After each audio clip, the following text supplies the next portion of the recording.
ada beberapa pertanyaan terkait BPJS, masih BPJS. Namun saya jadikan satu saja.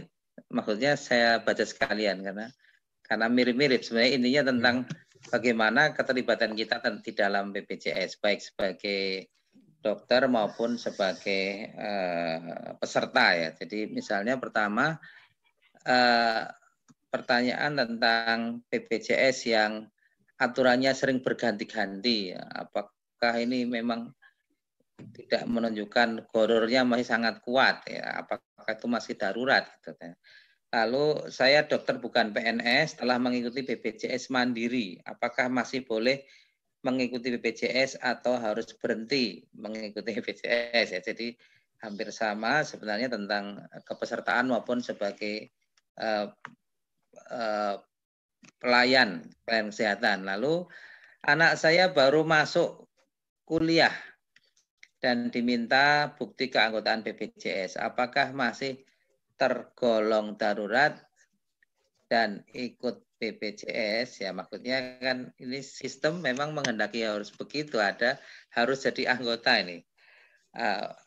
Berarti apakah ini termasuk darurat karena dipaksa oleh sistem gitu, mungkin maksudnya gitu ya.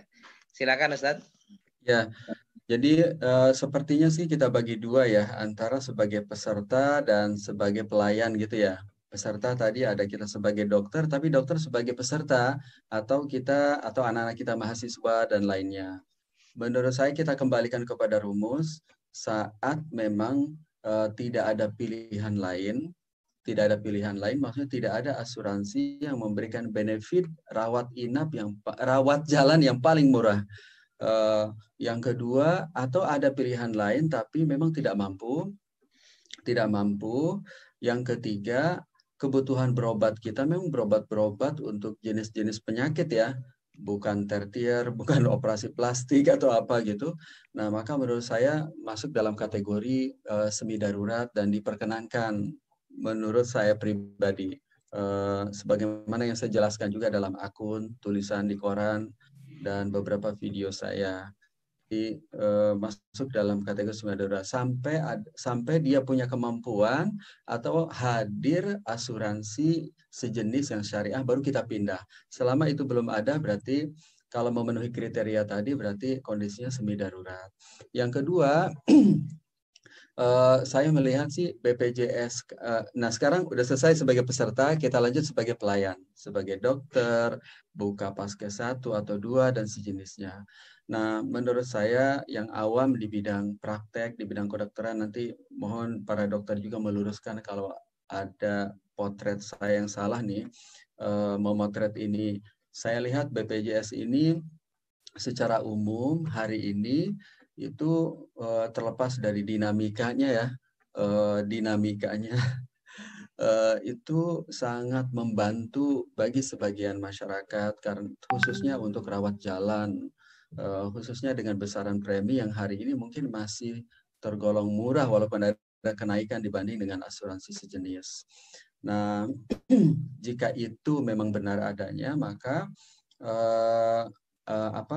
mengelola BPJS atau mengelola klinik bermitra dengan BPJS atau sebagai pelayan menurut saya menjadi layanan yang tak terhindarkan sebagai seorang profesional, dan itu dibolehkan hingga nanti ada BPJS kesehatan yang sesuai syariah, maka saat itulah baru ketentuan normal berlaku ya kita harus pindah. Tetapi saat BPJS kesehatan syariah belum ada, maka sebagai seorang dokter menurut saya sih diperkenankan, boleh, karena dengan hadirnya kita di layanan dengan alat pembayaran BPJS, maka itu sangat bermanfaat khususnya buat mereka yang kemampuan finansialnya sangat terbatas gitu. Jadi yang untuk peserta boleh dengan 3 kriteria.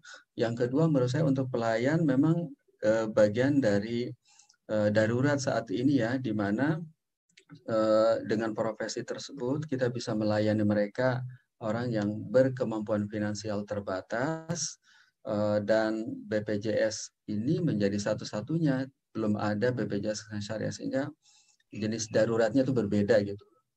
Jadi kesimpulannya menurut saya diperkenankan sebagai pelayan yang bermitra dengan BPJS Kesehatan yang ada saat ini. Demikian, Dok. Ya.